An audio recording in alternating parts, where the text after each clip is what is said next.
All right, yeah. Though, well, I think your interpretation is a fair one. Let me ask you this because um, I run this argument using this verse, saying that I believe that this verse demonstrates that the previous scriptures are an authority over the Quran.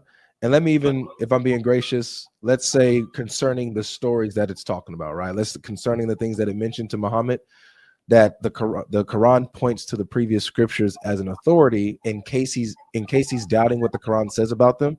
He can go and check the previous scriptures or ask those It who've been doesn't say reading that. the scripture. It doesn't say that. It says those who are reading it. Right. And so obviously, It doesn't say go read the scripture, does it?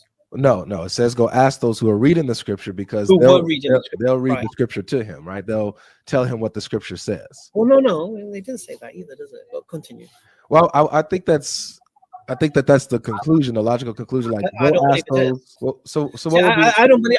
I personally don't believe he had to ask anybody anything because there's no reason not to believe what Allah's told him. Sure. There's £6.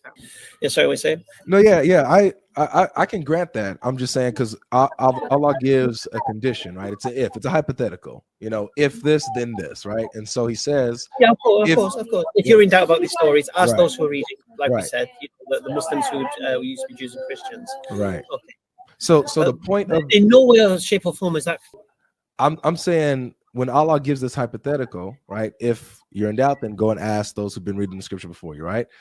Right. This Allah points to the previous scriptures as the verifier of the Quran, because the whole point is if you're doubting, this is how you can clear up your doubts about what has been revealed to you.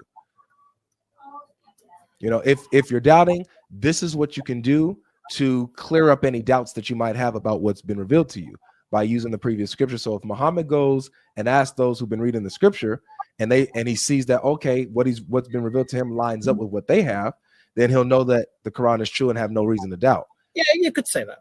And then that means the opposite is true, that if he goes and asks them and he sees that the Quran's not in line, then he'll have good reason to doubt and see that he's not. Okay, that's fair.